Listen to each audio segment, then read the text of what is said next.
Lo, we inspire thee as we inspired Noah and the prophets after him, as we inspired Abraham and Ishmael and Isaac and Jacob and the tribes, and Jesus and Job and Jonah and Aaron and Solomon, and as we imparted unto David the Psalms.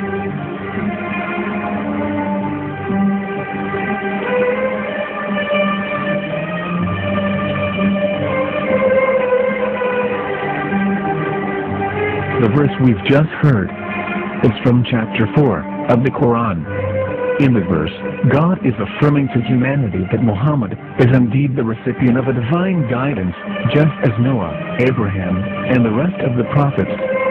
However, some Christians and Jews today don't believe that Muhammad was a prophet and the covenant that God made with Abraham. And since the Quran is not their book of authority, in this video I'm going to show you that the book you're holding in your hands contains the name off the seal of prophethood, the Prophet Muhammad.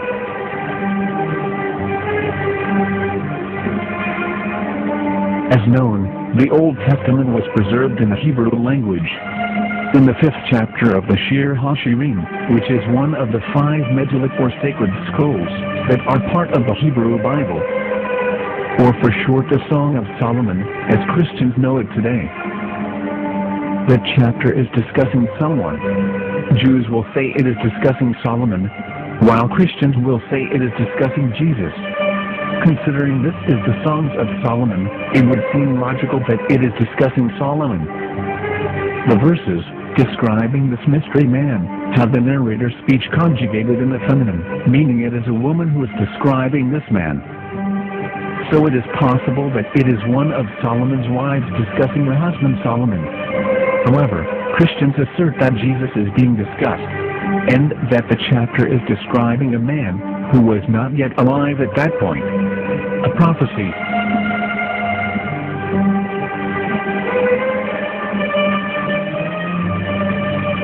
In reading the English translation of Song of Songs 5:16, it finishes the description by saying, he is altogether lovely, but what most people don't know is that the name of that man was given in the original Megillah. Here is verse 16, and how it is written in ancient Hebrew, before introducing the vowels, in the 8th century. From the Hebrew Bible, on scripturetext.com.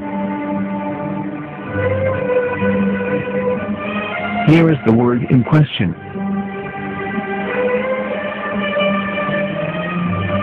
This word is made of 4 letters.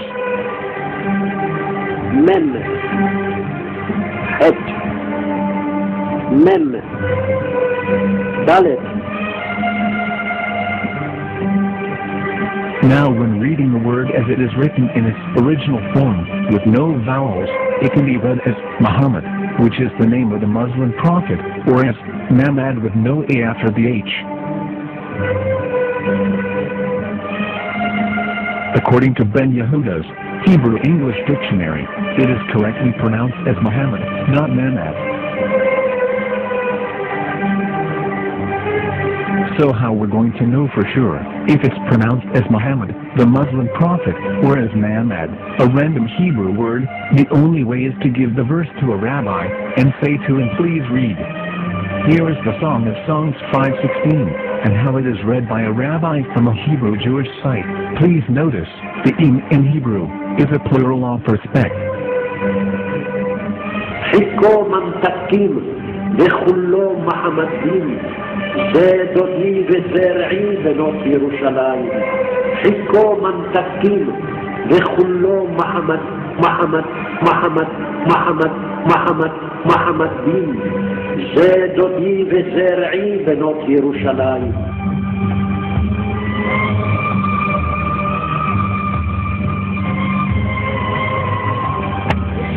Coming out from the darkness, there are no other gods but God.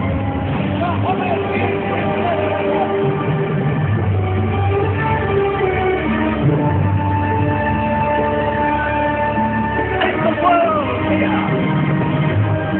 Hiko mamtakim, v'chullo Mahamadim, זה דודי וזרעי בנות ירושלים. חיכו ממתקים וכולו מחמד, מחמד, מחמד, מחמד, מחמד, מחמד בין, זה דודי וזה רעי.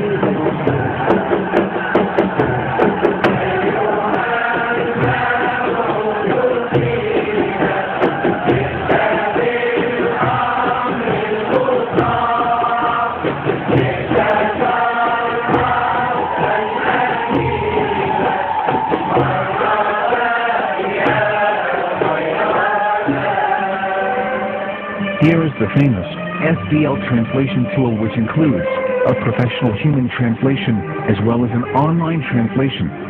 We're going to copy our Hebrew word of the Song of Songs directly from the Jewish site. It's the same site where you can hear the rabbi reading the verse in Hebrew. All links are in the description, so we're going to copy the word and paste it and ask, please translate. Are they going to translate the meaning of the name of that person? As the Bible translators did, which is the praise and the lovely one, or are they going to keep the name as it is? Well, see it yourself. Here is the World Lingo translator. The result is the same. It's